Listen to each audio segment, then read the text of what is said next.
ఎంత నువ్వు ఆత్మీయంగా అభిషేకింపబడినా గాని నీలోకి ఒక చిన్న తప్పు వచ్చినట్లయితే అది దాన్ని పట్టుకొని సాతానుడు ఎంత దూరం తీసుకొని వెళ్ళగలడు, అభిషేకాన్ని అంతా దొంగిలించగలడు. 2 సార్లు ఇక్కడ మనం చూసుకుంటే మొదటి సమూయేలులో మొట్టమొదట ఇశ్రాయేలీలకి రాజు ఎవరు అంటే సౌలు రాజు. ఎంత అందగాడంటే, ఎంత దీనుడంటే దేవుడు ఆయన్ని ఎన్నుకున్నాడు. అంత మంచోడు, అంత దీనుడు. కానీ ఎదిగే కొద్దీ, తన రాజ్యము చేసే కొద్దీ తనకి కొంచెము ఆ యొక్క అభిషేకాన్ని పోగొట్టుకుంటున్నాడు. ఎందుకు?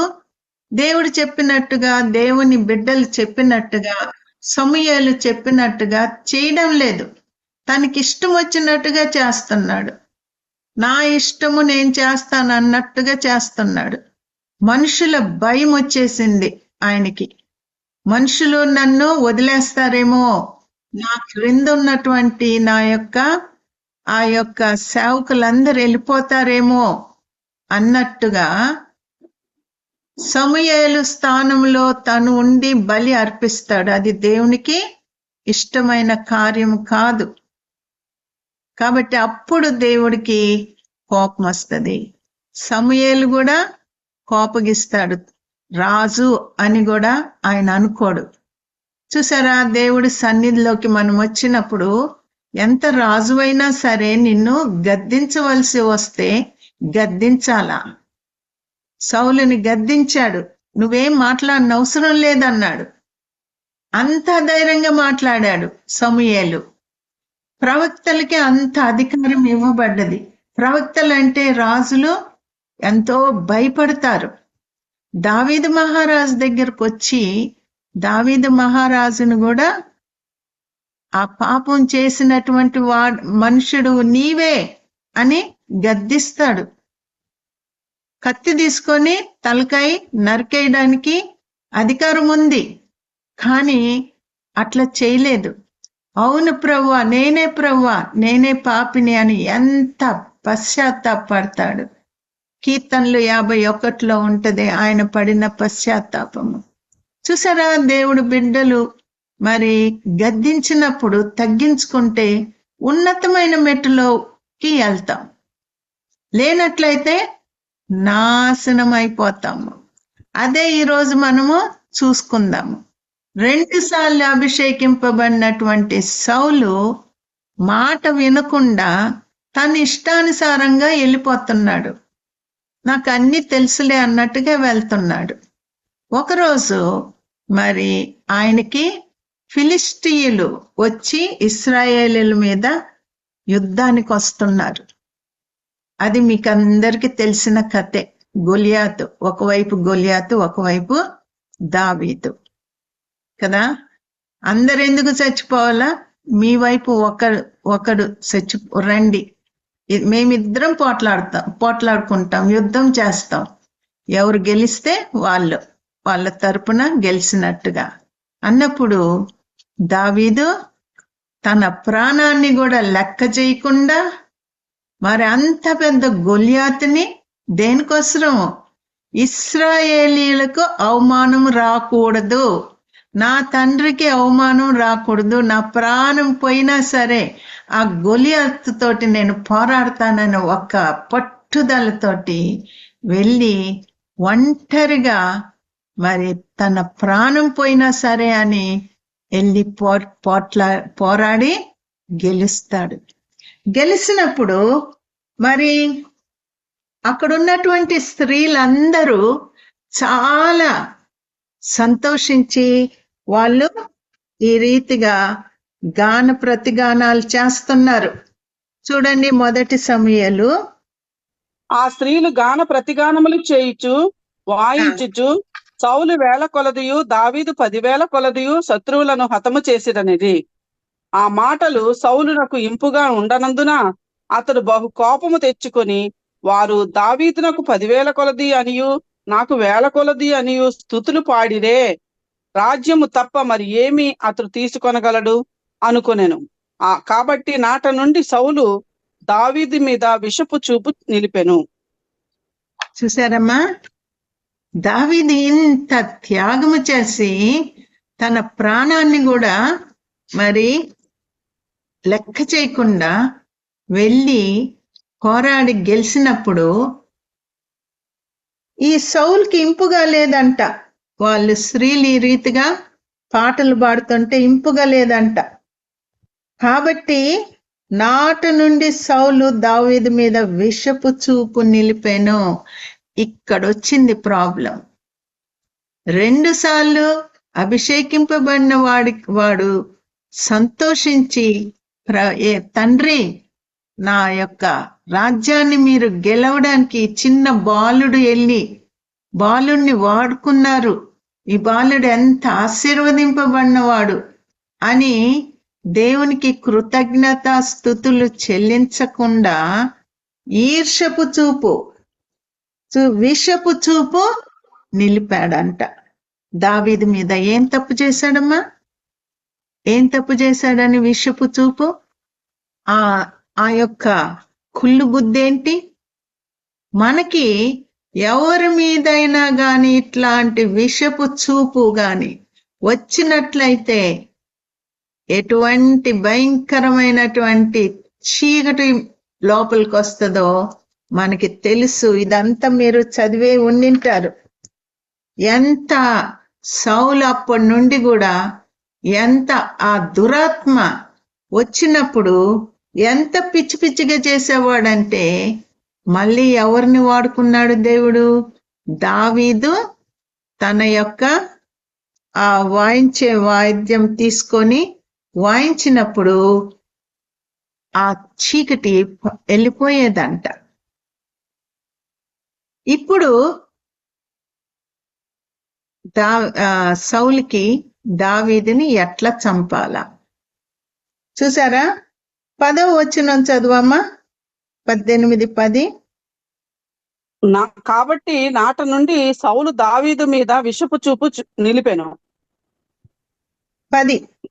మరునాడు దేవుని యొద్ద నుండి దురాత్మ సౌలు మీదకి బలముగా వచ్చినందున అతడు ఇంటిలో ప్రవచించుతుండగా దావీదు మునపటిలాగన వీణ చేత పట్టుకుని వాయించెను.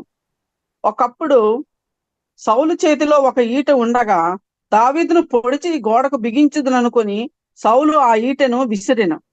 అయితే అది తగలకుండా దావీదు 2 మారులు తప్పించుకొనెను. యెహోవా తన్ను విడిచి దావీదునకు తోడై ఉండుట చూచి సౌలు దావీదునకు భయపడెను. చాలమ్మా. ఏంటమ్మా ఈ యొక్క విషపు చూపు? దానికి ఇంకా ఏమొచ్చింది? దాని తర్వాత ఆ హేట్రెడ్ వచ్చింది. హేట్రెడ్ అంటే ద్వేషించడం. దావీదుని కారణం లేకుండా ద్వేషించడం అనేది సౌల్లోకి వచ్చేసింది. ఆ ద్వేషము ఇంకెంత దూరం తీసుకెళ్ళింది? ఎట్లాగైనా సరే ఈ యొక్క దావీదును చంపేయాలా అంటే మర్డర్ కిందకి వెళ్ళిపోతుంది. ఒకదాని తర్వాత ఒకటి, ఒకదాని తర్వాత ఒకటి, ఒక చీకటి తర్వాత ఇంకో చీకటి, ఇంకో చీకటి, అట్లా వస్తూనే ఉంటాయి. ఎందుకు? చిన్న ద్వారం నువ్వు తెరిచావు, అన్ని తోసుకొని నీలోకి వస్తాయి. ఇట్లాంటి వాళ్ళు ఎవరన్నా ఉన్నారా? కారణం లేకుండా ద్వేషించడము. వాళ్ళు అంత సుఖపడిపోతున్నారు అనేవాళ్ళు ఉన్నారా? కష్టపడడం లేదు, ఎంతో సుఖమైపోతుంది, ఊరికనే కూర్చొని తింటుంది. చూసారా? ఇట్లాంటివి మనలోకి వచ్చేస్తాయి మనుషుల్లోకి. ఎప్పుడు ఆ ద్వేషము కారణము లేకుండా ఇవన్నీ కూడా ఎవరిలో ఉంటాయమ్మా? మన యొక్క కుటుంబాల్లో ఉంటాయి. అక్కంటే చెల్లికి పడదు, చెల్లంటే అక్కకి పడదు, వదిన మరదలకి పడదు, అత్త కోడలికి పడదు. ద్వేషము ఎన్ని న్యూస్ పేపర్స్ లో మనం వింటుంటాము. సొంతోళ్ళే కత్తి తీసుకొని ఇద్దరు కలిసి ఆమెని చంపేశారు, ఆమెని కాల్చేశారు. ఇవన్నీ వింటుంటాం కదా. ఇవన్నీ ఏంటి? చీకటి శక్తులు. ఒక్కసారి దేవుణ్ణి నువ్వు తెలుసుకున్న తర్వాత కూడా నీ తప్పు నీకు తెలిసినా గాని వాళ్ళ మాటలు వీళ్ళ మాటలు వింటా నీలోకి ద్వేషము, క్షమించలేనితనము, అసూయ వచ్చినట్లయితే మనము ఎంత దూరం వెళ్తాము? సౌలు ఎంత దూరం వెళ్ళాడు? చంపాలా అనేంత దూరం వెళ్ళిపోయాడు. మాటలతో చంపుతాము అంతే కదా. కత్తిపోటి వంటి మాటలు కలవు. వాళ్ళని ఎట్లా ఏ మాట అంటే వాళ్ళు కత్తిలాగా గుచ్చుకుపోతుందో ఆ మాట సాతానుడు మన నోట పెడతాడు. చూసారా? ఆ రీతిగా మనుషుల్ని మాటలతోటి చంపేయడానికి చూస్తాడు. ఏంటి? ద్వేషము, కుళ్ళు, కక్ష, ఓర్వలేనితనము. దేవుడు ఆశీర్వదించే కొద్దీ తట్టుకోలేరు, ఆశీర్వాదాలు చూడలేరు, కళ్ళు మండిపోతా ఉంటాయి. ఏమా ఎంత దూరం వెళ్ళిపోతున్నాడో ఈ సౌలు చూడండి. అందులో దావీదు తప్పించుకున్నప్పుడు యెహోవా తనను విడిచి దావీదునకు తోడయుండుట చూచి సౌలు దావీదునకు భయపడెను. భయం వచ్చేసింది. నేను రాజు, నన్ను సమూయేలు చెప్పాడు, నీ రాజ్యాన్ని తీసేసి దీనుడైనటువంటి ఇష్టుడైనటువంటి వానికి దేవుడు ఇచ్చాడు అని చెప్పాడు. ఇప్పుడు చూస్తున్నాడు ఎవరికిచ్చాడు? దావీదుకి ఆ రాజ్యం ఇచ్చాడని సౌలుకి అర్థమైపోయింది. దేవుడు ఆశీర్వదించాడు కాబట్టి ఆశీర్వదింపబడిన వాడే అనుకొని భయపడుతున్నాడు. కానీ అంతటితోటి సౌలు ఊరుకున్నాడా? ఊరుకోలేదు. ఏం చేస్తున్నాడు? ఇట్లా గొలియాతుతో పోరాడిన తర్వాత ఏమని చెప్పాడు? నా కూతుర్నిచ్చి పెళ్లి చేస్తానన్నాడు. ఇచ్చి పెళ్లి చేశాడా? లేదు. ఇష్టపడలేదు. లేదు, ఇంకొకరికి ఇచ్చి తర్వాత మీరు చదువుకోండి అమ్మా, ఇంకొకరికి ఇచ్చి పెళ్లి చేసేసాడు. వాళ్ళ చెల్లి ఉంది మీకాలు. ఆ చెల్లి దావీదుని ఇష్టపడ్డది. అది సౌలుకి తెలిసింది. ఆహా, అల్లుడు అవ్వబోతున్నాడు అనమాట. అల్లుడు అవ్వేడంటే నా ఇంట్లోనే తిరుగుతాడు కదా, తిరగని, ఎప్పుడొకప్పుడు నేను చంపేయడానికి నాకు ఛాన్స్ ఉంటదని చెప్పి ఎంత కుళ్ళు కక్ష కపటం లోపల పెట్టుకొని పైకి ఎంత వేషధారిగా మాట్లాడుతున్నాడంటే ఈ వేషధారి అనే ఇంకొక తప్పు ఆయనలోకి వచ్చేసింది. ఎట్లా చెప్తున్నాడు? ఏమని అంటున్నాడు? అయితే తన కుమార్తె అయిన మీకాలు దావీదు మీద అదే ప్రేమ కలిగి ఉండగా సౌలు విని సంతోషించి ఆమె అతనికి ఉరిగా ఉన్నట్లును ఫిలిస్తీయుల చేయి అతని మీద ఉండునట్లును నేను ఆమెను అతనికి ఇత్తుననుకొని ఇప్పుడు నీవు మరి ఒక దాని చేత నాకు అల్లుడు వగదు అని రాజు దావీదుతో చెప్పి తన సేవకులను పిలిపించి, మీరు దావీదుతో రహస్యముగా మాట్లాడి రాజు నీ యందు ఇష్టము కలిగి ఉన్నాడు, అతని సేవకులందరూ నీ ఎడల స్నేహముగా ఉన్నారు కాబట్టి నీవు రాజునకు అల్లుడు కావాలని చెప్పవాలని ఆజ్ఞ ఇచ్చెను. ఇప్పుడు ఏం ప్లాన్ వేస్తున్నాడు? రాజు కంట దావీదంటే భలే ఇష్టం అంట, కాబట్టి కూతుర్ని ఇయ్యాలని అనుకుంటున్నాడు, కాబట్టి నువ్వు చేసుకో అని వీళ్ళకందరికి పిలిచి రహస్యముగా చెప్తున్నాడు. ఆ సేవకులను పిలిపించి ఎట్లయినా దావీదు నా కూతుర్ని చేసుకునేటట్టుగా చూడండి, నేను ఇష్టపడుతున్నానని చెప్పండి. ఇష్టపడుతున్నాడమ్మా. ఎంత అబద్ధాలు, ఎంత వేషధారణ చూసారా? మనుషులకి నచ్చేటట్టుగా మనం మాట్లాడుతూ ఉంటాము అందరు ఎదురుగుండా. ద్వేషించే మనిషిని ఎంతో ప్రేమగున్నట్టుగా అందరు ఎదురుగుండా ప్రేమగున్నట్టుగా మాట్లాడతాము, కానీ వెనకాల కత్తులు నూరుతా ఉంటారు. ఎన్ని చీకటి శక్తులమ్మా! మనం ఎప్పుడు కూడా మన హృదయంలో ఇట్లాంటివి ఉన్నాయా అని మనము పరీక్షించుకోవాలా. ఈ రీతిగా రహస్యముగా ఆ సేవకుల్ని పిలిపించి, మీరు మాట్లాడండి, నా కూతుర్ని పెళ్లి చేసుకోమని చెప్పండి అని అంటే దావీదు అంటాడు, అయ్యో నేనే పాటి వాడిని నేను చేసుకోవడానికి అని అంటాడు. తర్వాత సరే అన్న తర్వాత ఈ సౌలు ఏం చేస్తాడు, లేదు ఫిలిస్టీయుల దగ్గర నుండి మరి ఒక కోరిక కోరతాడు. నువ్వు వాళ్ళ దగ్గరికి వెళ్ళి వాళ్ళని చంపి ఇది తీసుకురా అని చెప్తాడు. 100 మందిని చంపాలంటాడు. అంటే 100 మందిని కాదు, 200 మందిని చంపి అట్లా తీసుకొని వచ్చేస్తాడు అడిగింది. అది మీరు ఇంకా చదువుకోండి అమ్మా. అప్పుడు సౌలు ఆశ్చర్యపోతాడు, ఏంటి ఫిలిస్టీల దగ్గరికి వెళ్తే చచ్చిపోతాడని అనుకున్నాను, సావకుండా ఇంకా నేను అడిగింది 2 తీసుకొచ్చాడే అని మరి ఎంతో ఆయన ఆశ్చర్యపోతాడు. తర్వాత మీకాలును అతనికిచ్చి పెళ్లి చేస్తాడు. 28వ వచనం చదువమ్మా. 28, 29. యెహోవా దావీదునకు తోడుగా ఉండుటయు తన కుమార్తె అయిన మీకాలు అతన్ని ప్రేమించుటయు సౌలు చూచి దావీదునకు మరి ఎక్కువగా భయపడి ఎల్లప్పుడూ దావీదు మీద విరోధముగా నుండెను. ఎల్లప్పుడు నా అల్లుడే, ఆయన్ని చంపకూడదే అని లేదు. చూసారా, ఎల్లప్పుడు విరోధంగానే ఉన్నాడు.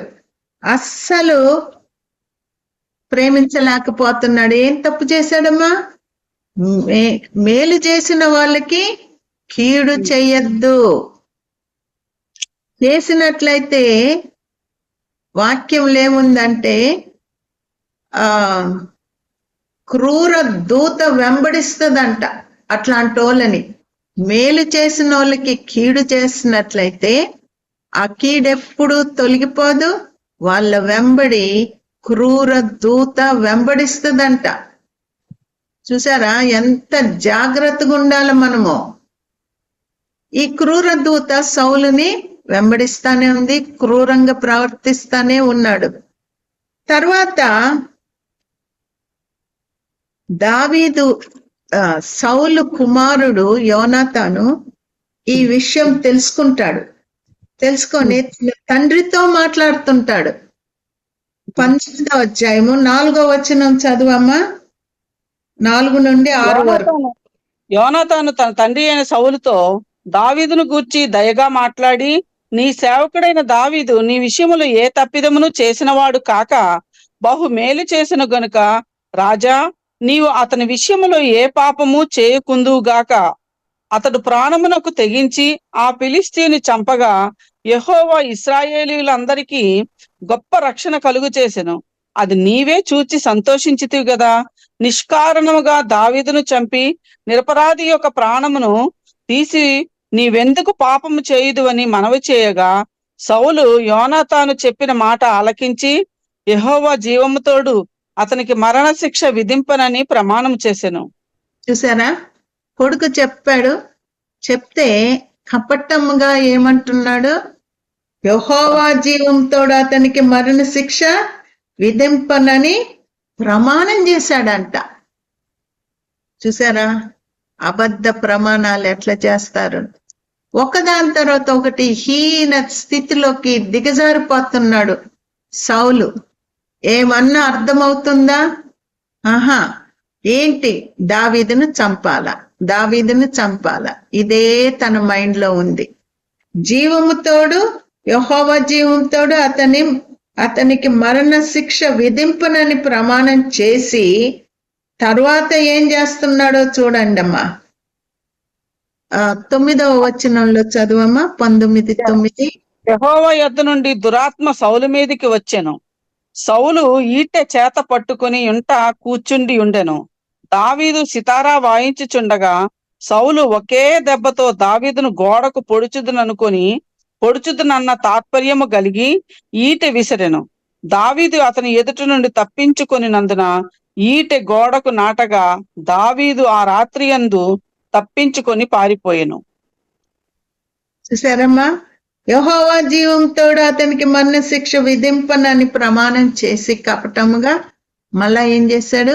మళ్ళా అదే తప్పు చేస్తున్నాడు. మళ్ళా ఈటతోటి చంపేయాలని మళ్ళా ప్రయత్నం చేస్తున్నాడు. తర్వాత వాళ్ళ కూతురు 11వ అధ్యాయము 11వ వచనం చదువమ్మా. ఉదయమున అతని చంపవలనని పొంచియుండి దావీదును పట్టుకునిటికై సౌలు అతని ఇంటికి దూతలను పంపగా దావీదు భార్య అయిన మీకాలు, ఈ రాత్రి నీ ప్రాణమును నీవు దక్కించుకుంటేనే గాని రేపు నీవు చంపబడదు అని చెప్పి కిటికీ గుండా దావీదును దింపగా అతడు తప్పించుకొని పారిపోయాను. చూసారా, తప్పించుకొని పారిపోయాడు. తర్వాత దూతల్ని పంపిస్తాడు, అంటే మనుషుల్ని పంపిస్తాడు, వెళ్ళి చంపిరండి అని. వాళ్ళు వచ్చి మీకాలు ఏమి చెప్పుద్ది, ఆయనకి ఒంట్లో బాగాలేదు, పండుకొని ఉన్నాడు అని చెప్తారు. అంటే ఆ దూతలు వెళ్ళి ఇట్లా ఒంట్లో బాగాలేదంటే పండుకొని ఉన్నాడు అంటే మంచంతో పాటి తీసుకురండి, నేను కత్తి పెట్టి చంపేస్తానని మంచంతో పాటు తీసుకురమ్మని కబురు చేస్తాడు. కానీ అక్కడ ఏముంటది, ఒక బెడ్షీట్ పరిసి గొర్రె జుట్టు అక్కడ పెట్టి మనిషిలాగా మికాలు అట్లా చేసుద్ది. తర్వాత వెళ్ళి లేదు ఆయన తప్పించుకొని వెళ్ళిపోయాడు దావీదు అని అంటే కూతురు దగ్గరకు వచ్చి 17వ వచనం చదువమ్మా. అప్పుడు సౌలు తప్పించుకొని పోవునట్లుగా నీవు నా శత్రువుని పంపివేసి నన్ను ఇలాగున ఎందుకు మోసపుచ్చితివని మీకాలు నడుగగా మీకాలు, నేనెందుకు నిన్ను చంపవలెను, నన్ను పోనిమ్మని దావీదు తనతో చెప్పినందుకని సౌలుతో అనెను. ఏమన్నది, తండ్రి నన్ను చంపుతానన్నాడు, అందుకని నాకు భయం వేసి నేను పంపించేశాను అని చెప్తాడు. దాంతో ఊరుకుంటాడమ్మా? ఊరుకుంటాడా? ఎవరైతే దావీదును ప్రేమిస్తున్నారని తెలిస్తే వాళ్ళు ఎంత భక్తి కలిగినటువంటి వాళ్ళైనా సరే ఏం చేస్తున్నాడమ్మా, వాళ్ళ ప్రాణాలు తీసేస్తున్నాడు. దావీదుకి ఎవరు కూడా సపోర్ట్ చేయకూడదు. ఎక్కడున్నా సరే మరి నా దగ్గరికి తీసుకురావాలా. ఎవరన్నా సపోర్ట్ చేశారని తెలిస్తే ప్రవక్తలు గాని యాజకులు గాని ఎవరైనా సరే వాళ్ళని నేను చంపేస్తాను. అంత ద్వేషము సౌల్లో పొంగిపోతుంది. ఆ తర్వాత దావీదు ఎక్కడికో వెళ్ళిపోయి మరి అహీమెలకు అనేటువంటి యాజకుడి దగ్గరికి వెళ్ళి అక్కడ తను ఆకలిగా ఉన్నప్పుడు ఆయన రొట్టెలు ఇస్తాడు, మరి గొల్యాతుని చంపినటువంటి ఆ ఖడ్గము కూడా ఇస్తాడు, ఇచ్చి పంపించేస్తాడు. అంటే ఆ యాజకుడికి తెలీదు, ఎందుకు వచ్చావు నాయన అంటే పనుండి వచ్చాను అని చెప్తాడు. ఇంకేం చెప్పడు. ఇట్లా మా మామ సౌలు నన్ను చంపాలని చూస్తున్నాడు అని ఆ మాటలన్నీ ఎందుకు చెప్పడం అని చెప్పడు. ఈ యొక్క అహీమెలకు ఏం చేస్తాడంటే సరే అని చెప్పి ఆయనకి మరి ఫిలిస్టీని చంపిన ఖడ్గం ఉంది కదా, ఆ గొల్యాతుని చంపిన ఖడ్గం ఇస్తాడు. సరే బాబు అంటే వెళ్ళిపోతాడు. అక్కడ ఆ దినమున దోయేగు అనే ఒక పేరు కలిగినటువంటి వాడు అక్కడ ఉంటాడనమాట.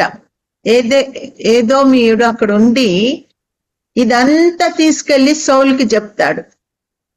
రాజా, దావీదు మా దగ్గరకు వచ్చాడు, వస్తే అహీమెలకు తనకి సపోర్ట్ చేసి మరి గొల్యాత్ ఖడ్గం ఇస్తాడు అని చెప్పేస్తాడు. చెప్పగానే ఎంత కోపం వచ్చి ఇంకా బయలుదేరి వస్తాడు. అహీమెలెకు దగ్గరకు వస్తాడు. సరే వచ్చి 22వ అధ్యాయము 9వ వచనం నుండి చదువమ్మా. అప్పుడు ఎదోమీయుడకు దోయగు సౌలు సేవకుల దగ్గర నిలిచి ఉండి, యెషయి కుమారుడు పారిపోయి నోబులోని అహీటూబు కుమారుడైన అహీమెలెకు దగ్గరకు రాగా, అహీటూబు కుమారుడైన అహీమెలెకు నేను చూచితిని. అహీమెలెకు అతని పక్షముగా యెహోవా యొద్ద విచారణ చేసి ఆహారమును ఫిలిస్తీయుడైన గొల్యాతు ఖడ్గమును అతనికి ఇచ్చానని చెప్పగా, రాజు యాజకుడును అహీటూబు కుమారుడునగు అహీమెలెకును నోబులోనున్న అతని తండ్రి ఇంటి వారైన యాజకులందరినీ పిలువనంపించెను. వారు రాజునొద్దకు రాగా, సౌలు అహీటూబు కుమారుడా ఆలకించుమనగా, అతడు చిత్తము నా ఏలినవాడా అనిను. సౌలు, నీవు యెషయి కుమారునికి ఆహారమును ఖడ్గమును ఇచ్చి అతని పక్షమున దేవుని యొద్ద విచారణ చేసి అతడు నా మీదకి లేచి నేడు జరుగుచున్నట్టు పొంచియుండుటకై అతడును నీవును జత కూడితిరేమని అడుగగా, అహీమెలెకు, రాజునకు అల్లుడై నమ్మకస్తుడై ఆలోచనకర్తయ్య నీ నగరిలో ఘనత వహించిన దావీదు వంటి వాడు నీ సేవకులందరిలో ఎవడున్నాడు? అతని పక్షముగా నేను దేవుని యొద్ద విచారణ చేయట నేడే ఆరంభించితినా? అది నాకు దూరమగునుగాక. రాజు తమ దాసుడనైన నా మీదను నా తండ్రి ఇంటి వారి మీదను ఈ నేరము మోపకుండును గాక. ఈ సంగతిని గురించి కొద్ది గొప్ప ఏమియు నీ దాసుడనైన నాకు తెలిసినది కాదు అని రాజుతో మనవి చేయగా, రాజు అహీమెలెకు, నీకును నీ తండ్రి ఇంటి వారికి అందరికి మరణము నిశ్చయం అని చెప్పి, యెహోవా యాజకులకు వీరు దావీదుతో కలిసినందునను అతడు పారిపోయిన సంగతి తెలిసియు నాకు తెలియచేయకపోయినందునను మీరు వారి మీద పడి చంపుడని తన చుట్టూ నిలిచి ఉన్న కావలి వారికి ఆజ్ఞ ఇచ్చెను. రాజు సేవకులు యెహోవా యాజకులను హతము చేయనొల్లకయుండగా, రాజు దోయేగుతో నీవు ఈ యాజకుల మీద పడమని చెప్పెను. అప్పుడు ఎదోమీయుడైన దోయేగు యాజకుల మీద పడి ఏఫోదు ధరించుకున్న 85 ఆ దినమున హతము చేసెను. చాలమ్మా. యాజకులను ఎంతమందినమ్మా? 85 యాజకులను హతం చేశాడంట, చేయించాడు. ద్వేషము ఎంత భయంకరంగా తయారవుతుందో చూడండమ్మా. ఎవరిని లెక్క చేయడం లేదు ఈ సౌలు రాజు. యాజకులని కూడా చూడకుండా 85 మందిని ఒక్కరోజు చంపించేస్తాడు. కానీ వాళ్ళలో ఒక్కడు తప్పించుకొని దావీదు దగ్గరికి వెళ్ళిపోతాడు. చదువమ్మా, కంటిన్యూ చేయి. మరియు అతడు యాజకుల పట్టణమైన నోబు కాపరస్తులను కత్తివాత హతము చేసెను.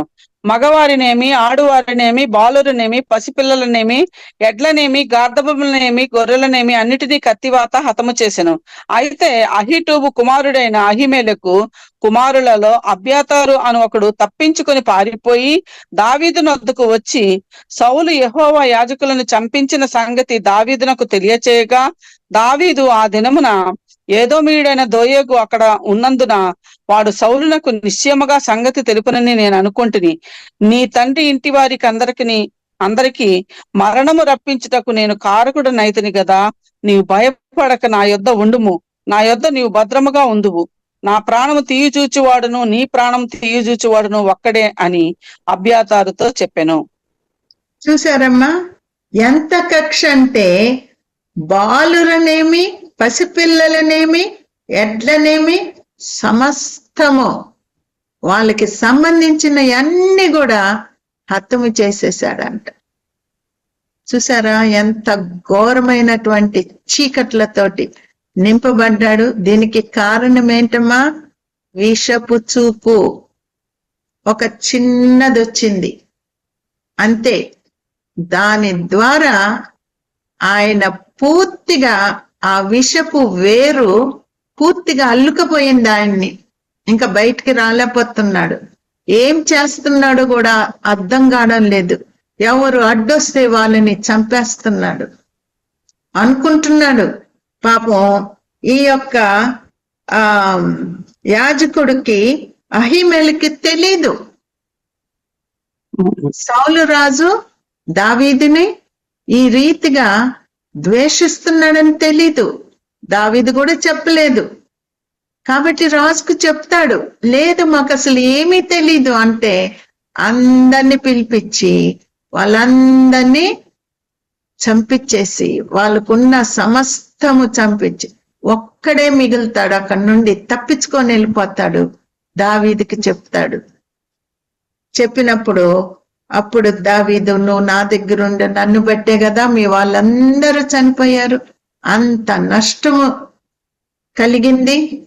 నాకు ఆ రోజే అనిపించింది, ఈ దోయేగు అనేవాడు అక్కడ ఉన్నాడు, చూశాడు, చెప్తాడని అనుకున్నాను. నిజంగానే చెప్పేశాడు. ఒక్క మాట చెప్పినందుకు ఎంత మంది మరణించారు చూడండమ్మా. కాబట్టి మనం ఎంత జాగ్రత్తగా ఉండాలా. దేవుణ్ణి తెలుసుకున్నామని చెప్పుకొంచు, రక్షణ పొందామని చెప్పుకొంచు మా ఇట్లాంటి ద్వేషాలు, ఇట్లాంటి కోపాలు, క్షమించలేకపోవడము, హేళనగా మాట్లాడడము, కక్ష పెట్టుకోవడము, ఆ యొక్క కక్ష ఎంత దూరం తీసుకొని వెళ్తుంది మనల్ని. ఇప్పుడు నశించిపోయేది ఎవరు? దేవుడు దావీదుకి తోడుగా ఉన్నాడు కాబట్టి దావీదుని ఆశీర్వదిస్తున్నాడు. ఆశీర్వాదం చూసే కొద్దీ ఈ యొక్క సౌలుకి ఒళ్ళు మండిపోతుంది. తెలుసు దావీదు మంచోడు, తనతోటి దేవుడు ఉన్నాడని తెలుసు. అయినా గాని దావీదును చంపడానికి చూస్తున్నాడు. గెలుస్తాడా ఏమా? గెలుస్తాడా? దేవుని యొక్క ఆ యొక్క కాపుదలు ఉన్నప్పుడు నిన్ను ముట్టనిస్తాడా? నువ్వెంత ద్వేషించినా ఆ ద్వేషం అంతా కూడా నిన్ను నరకానికి తీసుకెళ్ళడానికి చూస్తాడు సాతానుడు, చూస్తాడు. గాని నువ్వు ఏమి చేయలేవు. దేవుడు అభిషేకించినటువంటి వారిని నువ్వు ద్వేషించినట్లయితే నీకు సహాయం చేసి నిన్ను చూసుకుంటూ నిన్ను ప్రేమించుతూ నీ ఒక్క మాట కూడా మాట్లాడకుండా అణిగి మణిగి ఉంటున్నారని తెలిసి కూడా నువ్వు ద్వేషించినట్లయితే ఎంత భయంకరమైనటువంటి తీర్పులోకి నువ్వు తీసుకొని రాబడతావో ఆలోచించమ్మా. క్షమించలేని తనము, ఒక చిన్న ఈర్ష చూపు ఎంత భయంకరమైనటువంటి నరకానికి సౌలుని తీసుకొని వెళ్ళిపోతుందో చూడండి. మనం ఎంత నేర్చుకోవాలా కొంచెం కూడా మన హృదయంలో. అందుకే రోజు మనం హృదయాన్ని మనం పరీక్షించుకోవాలా. ప్రభువా, ఎవరి మీదన్నా నాకు కక్ష ఉందా? ఎవరినన్నా నేను క్షమించలేకపోతున్నానా? ఒకవేళ నీకు ఉందే అనుకుందాము, ఉందే అనుకో, నువ్వు దేవుడి దగ్గరికి వెళ్ళు, పశ్చాత్తాపడు. ప్రభువా, నాకు చేతగాడం లేదు, ఎందుకు ఈ చీకటి నన్ను పట్టుకుంది, ఎందుకు నేను ఇంత ద్వేషిస్తున్నాను, కారణం లేకుండా ఎందుకు ఇంత ద్వేషిస్తున్నాను? చూసారా? అడుగు. నువ్వు పశ్చాత్తాపడకుండా క్షమించు అని అడగద్దు, దానికి విలువ లేదు. మొట్టమొదట నువ్వు నీలో పాపం ఏమన్నా ద్వేషం ఏమన్నా ఉందని తెలిస్తే మొట్టమొదట వెళ్ళి దేవుడి సన్నిధిలో నువ్వు గోజాడి దేవుణ్ణి అడుక్కో. ప్రభువా, ఇది తీసేయి, ఈ చేదైన వేరు తీసేసేయి, నాలో వద్దు, ఇది నాకు హానికరమైంది, వాళ్ళకి హాని చేద్దామని నేను చూస్తున్నాను గాని వాళ్ళకి చేయక ముందు నాకు రెండంతల హాని జరుగుతుంది. ఇది తీసేయి ప్రభువా, నేను క్షమాపణ అడుగుతాను, తన్ని క్షమిస్తాను అని నువ్వు మొట్టమొదట దేవుడి సన్నిధిలో పశ్చాత్తాపడిన తర్వాత నువ్వు క్షమాపణ అడుగు, తీసేస్తాడు దేవుడు. అట్లా కాకుండా పశ్చాత్తాపడకుండా ఇప్పుడు ఎవరన్నా మనకి తగిలినా, మన కాలు తగిలినా అయ్యో సారీ సారీ అని వెంటనే చెప్పేస్తాం. అట్లా కాదమ్మా. ఇది ఏదో అయ్యో గబుక్కుని అనేసాను సారీ అంటే అయిపోద్దని అనుకుంటున్నావా? దేవుడు ముద్రిస్తున్నాడు ఆ పాపం. నువ్వు వెళ్ళి పశ్చాత్తాపడితేనే ఆ పాపం దేవుడు తీసేస్తాడు. ఉట్టి సారీలు చెప్పద్దమ్మా. నువ్వు ముందు పశ్చాత్తాపడు. అప్పుడే నీకు జయం నువ్వు చూస్తావు. లేనట్లయితే నీ బీపీ వచ్చేస్తుంది, షుగర్ వచ్చేస్తుంది, రకరకాల జబ్బులు, ఆర్థరైటిస్, ఇంకా ఏదన్నా చెప్పు, ఒకదాని తర్వాత ఒకటి నీలోకి వచ్చేస్తుంది. ఇంకెందుకు నాకు ఈ జీవితం, ఎందుకు నాలో ఇట్లా వచ్చిందని నువ్వు అనుకుంటున్నావా? ఈ విషపు చూపు నిన్ను పాడు చేసేస్తుంది. జాగ్రత్తగా ఉండాల. దేవుడు ఊరుకోడు. మనము ఒకరిని అన్యాయంగా తీర్పు తీర్చిన, అన్యాయంగా ద్వేషించిన దేవుడు ఊరుకోడు. న్యాయం జరిగించే దేవుడు పైనుండి చూస్తున్నాడు. వీళ్ళకి ఎవరు లేరులే అని అనుకోవచ్చు, కానీ ఎవరున్నారు? ఖడ్గపు దూతలు ఉన్నాయి అక్కడ. దేవుని యొక్క కృప ఉంది. నువ్వేం చేయలేవు, ఏమి చేయలేవు. నువ్వు పశ్చాత్తాపడితే దేవుడు నిన్ను కూడా ఆశీర్వదిస్తాడు. ప్రార్థన చేసుకుందాం. పరిశుద్ధమైన తండ్రి, ప్రేంగల ప్రవ్వా, ఈ దినమున ప్రవ్వా మాకు ఈ బిడ్డలందరూ వచ్చి వాక్యం వినడానికి మీరు చూపించిన ఈ కృప కొరకు మీ కృతజ్ఞతా స్తోత్రములు. వీరే కాదు, మరి సెల్ ఫోన్ ద్వారా కొన్ని కనెక్షన్స్ కూడా కొంచెం మంది కూడా వింటున్నారు. అందుకొరకై మీ కృతజ్ఞతా స్తోత్రములు. నా దయగల ప్రభా, ఎవరెవరైతే విన్నారో ప్రభా, కారణము లేకుండా ఎవరినన్నా ద్వేషించుచున్నట్లయితే ప్రభా, ఈ వాక్యము వాళ్ళకి సూటిగా మాట్లాడియండి ప్రభా. అవును నా తండ్రి, ఒక దినాల్లో నేను ఎంత మా సొంత వదిన్ని నేనెంత ద్వేషించి నా ఆరోగ్యం పోగొట్టుకున్నాను తండ్రి. నాకు నేర్పించారు. పశ్చాత్తాపడి కన్నీటితో క్షమాపణ అడగడానికి నాకు సహాయం చేశారు. ఈ బిడ్డలకు కూడా చేయండి నా తండ్రి. నాకు చేసినటువంటి దేవుడు నన్ను వదిలేలేదు ప్రభా. అంత క్రూరంగా నేను ఉంటున్నా గాని నన్ను ప్రేమించి పశ్చాత్తాపడ్డానికి ప్రభా నేను చేయకుండా వీళ్ళకి చెప్పడం లేదు. నన్ను ఎట్లా సాతానుడు జల్లిచ్చాడు, మిమ్ముల్ని కూడా జల్లిస్తాడు, జాగ్రత్త అని చెప్తున్నాను. నన్ను క్షమించినటువంటి దేవా, ఈ బిడ్డల్లో కూడా ఉన్నట్లయితే క్షమించండి. పశ్చాత్తాపడ్డానికి ఊరికినే వెళ్ళి నేను వాక్యం విన్నాను, దేవుడు నాతో మాట్లాడాను, నన్ను క్షమించు అని పశ్చాత్తాపడకుండా క్షమాపణలు అడగనీయద్దు తండ్రి. మొట్టమొదట కన్నీరు కార్చాలా. సహాయమును దయచేయండి ప్రభువా. నా దయగల తండ్రి, ఎవ్వరము కూడా ద్వేషం పెట్టుకొని నరక పాత్రులు అయిపోనీయద్దు ప్రభువా. ఇది చిన్నగా కొంచెము మొక్క ఉండగానే తుంచేయడానికి సహాయం దయచేయండి. అది పెద్ద మ్రానైపోయిందంటే ఈ ద్వేషము కష్టమైపోద్ది ప్రభువా. సహాయమును దయచేయండి. అంత్య దినాల్లో ఉంటున్నాం, అపాయకరమైన దినాల్లో ఉంటున్నాము, రాకడ దినాల్లో ఉంటున్నాము, మా మరణ దినాల్లో ఉంటున్నాము. ఎప్పుడు కూడా మరణం గురించి మేము ఆలోచించుకోవడానికి తండ్రి, ఈ లోకం వదిలితే నేను ఎక్కడికి వెళ్తాను అనేది మేము ఇప్పుడే డిసైడ్ చేసుకోవడానికి ప్రభా సహాయం దయచేయండి. విన్న ప్రతి బిడ్డని ప్రభా మీరు మాట్లాడండి, ప్రతి బిడ్డతో మాట్లాడండి. అనారోగ్యంగా ఉన్నటువంటి బిడ్డల కొరకు అడుగుతున్నాను యేసయ్య. ఏ మనుషుడు ఎవరు చేయలేరు, కానీ నీ నామము అన్ని నామముల కన్నా పైనామము ప్రభా.